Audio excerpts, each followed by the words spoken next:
In his Politics, the Greek seer Aristotle uses the term political animals to describe human beings as social creatures who use their speech and moral reasoning in their work or when collaborating with others. In that sense, Joanna Macy is a political animal as well as a deeply spiritual one. She has spent a lifetime reverencing the complex and beautiful world we live in through her talks, essays, and retreats. Her Buddhist philosophy, ecological wisdom, and social commitment to create a better world are signature markers of her work and writings. As we pointed out in our profile of her in the Living Spiritual Teachers Project, she excels in creating and sharing practices and prayers for the planet. Her writing is an impressive melding of science and spirituality and an inspiring repertoire of earth wisdom.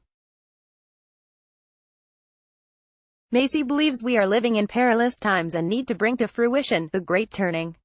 She encourages us to campaign in defense of the green self, to have the patience and the fortitude to persevere, and to rise to the challenge of reclaiming the good earth for future generations. To name this day, interview, listen or read and savor Krista Tippett's wonderful interview with Joanna Macy titled, A Wild Love for the World. Quote, I consider myself fortunate to live in these times. To be alive in this wonderful self-organizing universe, involved in the dance of life with the senses to perceive, with lungs to breathe, with organs that can obtain their nourishment, this is a miracle for which there are no words. Furthermore, it is an incredible privilege that we have been given human life with a self-reflective consciousness that makes us aware of our own actions and enables us to make decisions.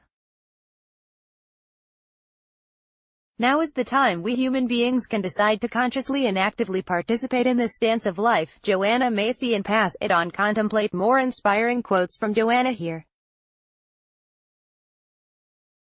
Spiritual practice. In a blog post on Huffington Post, Joanna Macy shares 5 of her favorite practices for times of crisis.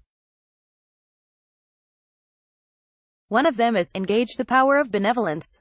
Here Macy comes circle as a political animal who uses all her inner work for loving care and compassion for the world. This is the practice. Metta, or loving kindness, is a Buddhist meditation in action that many today are finding wonderfully efficacious. It is good for dispelling fear and ill will, as well as generating care and understanding. This practice functions not as a vague, diaphanous feeling, but as a series of fairly precise person-by-person intentions.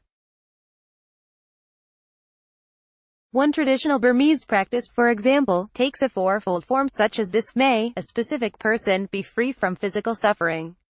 May he/she be free from mental suffering. May he/she be free from conflict. May he/she have ease of well-being. It's important to extend this to oneself as well. May I be free from mental suffering, etc. Variations are encouraged. May he/she be free to develop the beauty of his/her mind. This practice, when in play, cannot coexist with fear. Let's block ads.